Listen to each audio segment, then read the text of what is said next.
Throughout rock history, inspiration and imitation have always walked a fine line. Behind some of the greatest anthems ever written lie stories of lawsuits, scandals, and accusations that questioned the very idea of musical genius. In this documentary, we'll uncover 10 iconic rock songs that were accused of plagiarism, some fairly, others not so much. From the courtrooms to the recording studios, these cases reveal that in rock and roll, creativity and controversy often share the same stage. Let's begin.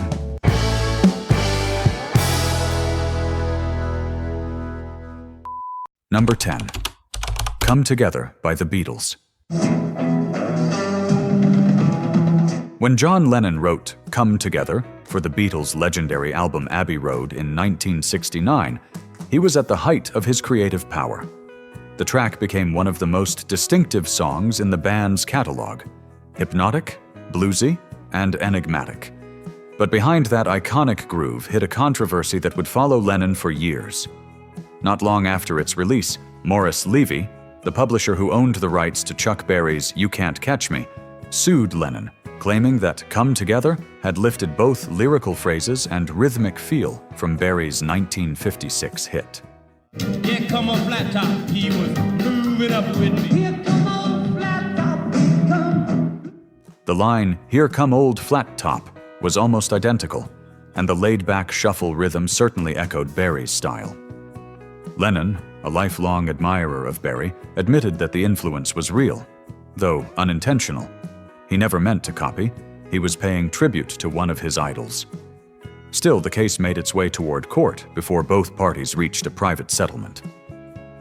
As part of the agreement, Lennon recorded several Chuck Berry covers for his 1975 album Rock and Roll, turning a legal dispute into a musical homage. In the end, what began as an accusation of plagiarism became a bridge between two generations of rock and roll. Number 9. Ice Ice Baby by Vanilla Ice.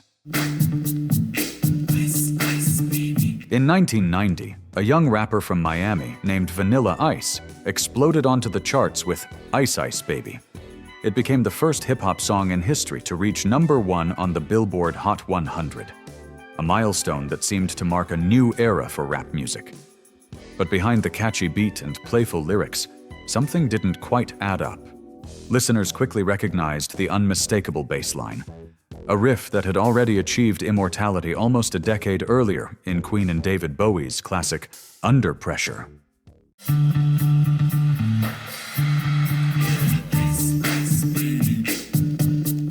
The similarity was undeniable. When confronted, Vanilla Ice famously tried to argue that his version was different because he had added one extra note.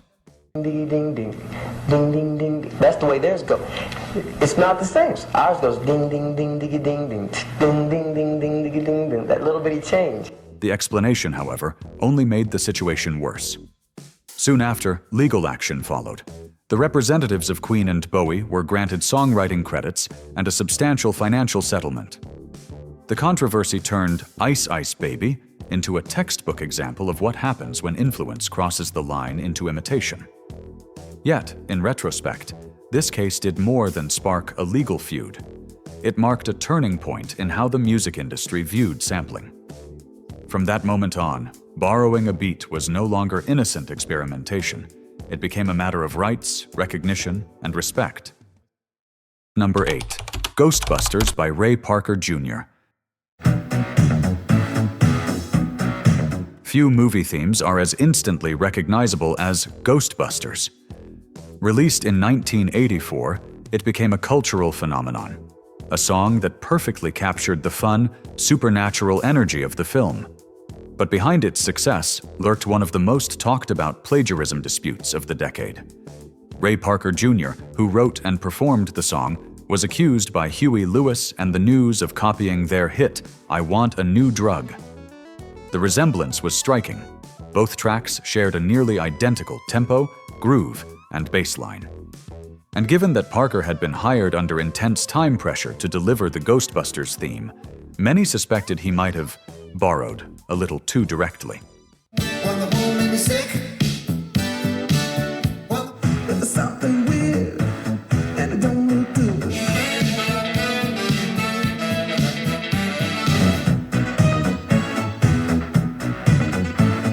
The lawsuit was eventually settled out of court, and both sides agreed to keep the details confidential.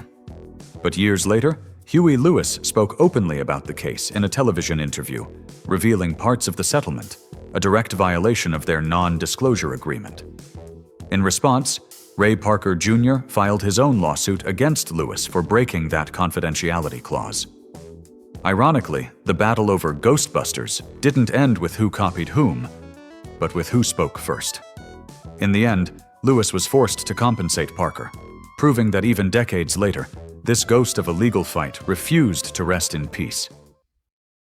Number 7. Creep by Radiohead.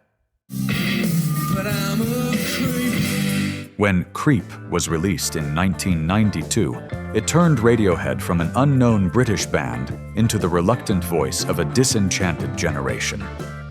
The song's haunting lyrics and raw emotion made it an anthem for outsiders everywhere. But not long after its rise to fame, Creep found itself entangled in a plagiarism controversy that few fans knew about. Songwriters Albert Hammond and Mike Hazelwood, the duo behind the 1972 classic The Air That I Breathe, claimed that Creep borrowed too heavily from their composition, specifically its chord progression and melodic phrasing. Oh, cigarette smoke.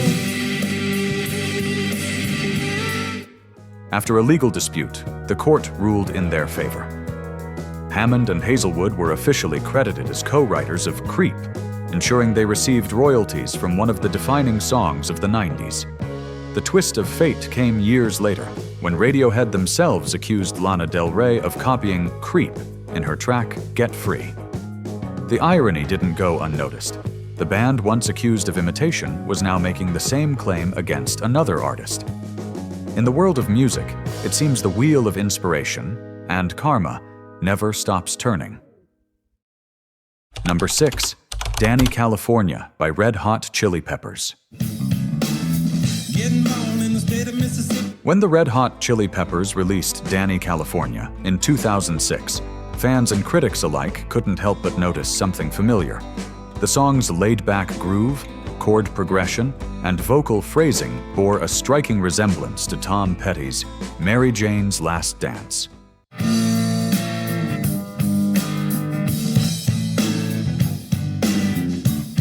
The comparison spread quickly, but unlike so many other cases of musical similarity, this one never made it to court.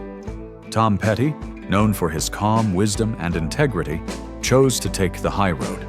In an interview, he acknowledged the similarities, but made it clear he didn't believe the Chili Peppers had copied him intentionally. "It happens all the time," he said. "There are only so many notes and so many chords. The world doesn't need another ridiculous lawsuit." His response earned him even more respect among musicians and fans alike. Instead of conflict, Petty offered understanding, a rare gesture in an industry often driven by ego and litigation. In the end, this case became a quiet reminder that creativity often overlaps, and that sometimes grace speaks louder than any lawyer ever could. Number 5. Hello, I Love You by The Doors. I love you, won't you tell me your name? In 1968, The Doors released Hello, I Love You, a song that climbed to the top of the charts and became one of the band's biggest hits. But across the Atlantic, it immediately caught the attention of someone who knew that sound all too well, Ray Davies, frontman of the Kinks. Davies claimed that Hello, I Love You bore an uncanny resemblance to the Kinks' 1964 classic All Day and All of the Night.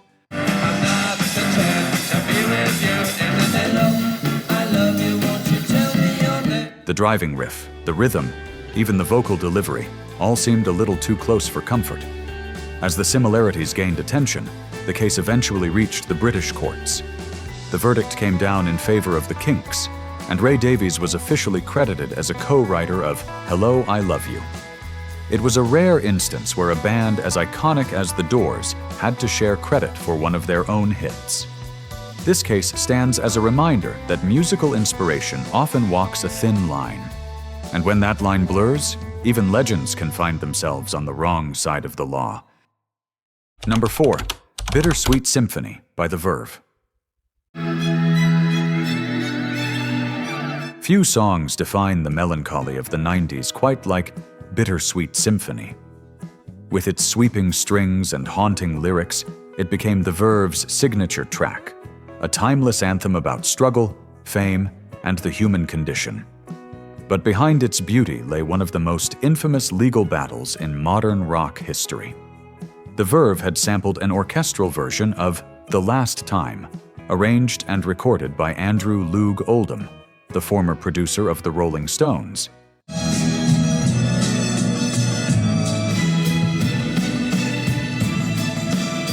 Although they had obtained permission to use the sample, representatives of Jagger and Richards later claimed that the Verve had used more than they were allowed to. The outcome was devastating. Mick Jagger and Keith Richards were added as official co-writers, and the Verve lost all rights to their biggest hit.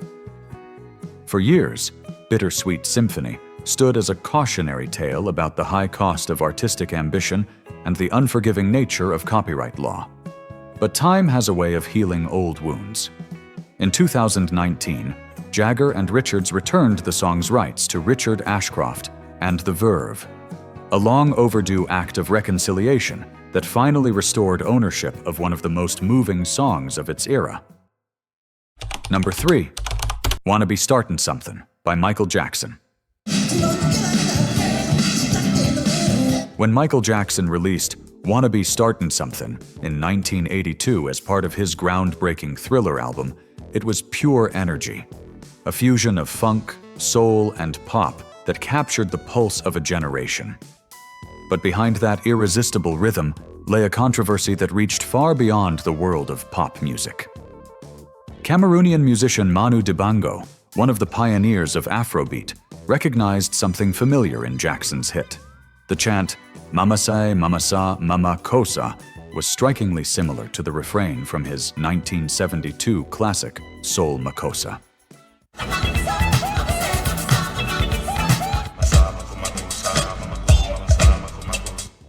Dibango filed a lawsuit, arguing that Jackson had borrowed both the rhythm and the vocal hook without proper credit. The dispute was eventually settled out of court, with Dibango receiving financial compensation. Yet the case sparked a deeper conversation about the global roots of popular music and how Western artists often build upon influences from cultures that receive little recognition. In the end, Wanna Be Startin' Somethin' became more than a hit single. It became a reminder of how interconnected the world's music truly is, and how even the biggest stars must honor the origins of their inspiration. Number 2, Shaker Maker by Oasis. In 1994, Oasis burst onto the scene with Shaker Maker, a swagger-filled anthem that helped define the early days of Britpop. But not long after its release, the band found themselves in hot water, and this time, not because of their notorious attitude. Listeners quickly noticed that the melody of Shaker Maker sounded almost identical to I'd Like to Teach the World to Sing, a famous jingle written for a Coca-Cola commercial in the 1970s and later recorded by the New Seekers. Like to build the world a home. The resemblance was impossible to ignore, and the songwriters behind the jingle wasted no time filing a lawsuit against Oasis. True to form, Noel Gallagher and company didn't bother denying it. The case was settled with a hefty fine, which the band paid without much regret. In typical Noel fashion, he later joked that after the lawsuit, his favorite drink had officially become Pepsi. Beyond the humor, the Shaker Maker case served as a cautionary tale, a reminder that even when parodying pop culture, the line between homage and infringement can be razor thin. For Oasis, it was a bitter sip of reality in an otherwise triumphant rise to fame. Before continuing, I invite you to subscribe and activate notifications so you don't miss any of our videos about rock legends. We upload videos every week, so let's continue. Number 1, Frozen by Madonna. Waste your time with hate and regret. In 1998, Madonna released Frozen, one of the defining songs of her career and a cornerstone of her acclaimed album Ray of Light. The track marked a bold new direction, ethereal, introspective, and hauntingly beautiful. But behind its shimmering production a legal storm was brewing. Belgian composer Salvatore Acquaviva claimed that Frozen copied the main melody from his earlier work, Ma vie fout le camp. Only see what your eyes want to see. He argued that several bars were nearly identical and that Madonna had used them without authorization. The case quickly became international news, highlighting the growing tension between global pop success and the rights of lesser-known artists. In 2005, a Belgian court ruled in Acquaviva's favor, temporarily banning Frozen from being sold or played in Belgium. For years, the song remained legally silenced in that country, a rare and symbolic punishment in the world of pop music. Eventually, both parties reached a settlement, and the ban was lifted. But the controversy left a mark on one of Madonna's most celebrated hits. It served as a powerful reminder that even the biggest stars are not above the laws of creativity, and that in music, inspiration must always walk hand in hand with respect. These cases remind us just how fascinating and complicated musical creation can be. The line between inspiration and imitation is often so thin that even rock's greatest legends have crossed it, sometimes by accident, sometimes not. While some artists pay tribute to their influences, others have found themselves facing lawsuits instead of applause. But music isn't just about controversy. There are songs that didn't steal from the past. They reshaped it. In our next video, we'll explore the 10 songs that changed the history of music forever. Click now to continue the journey.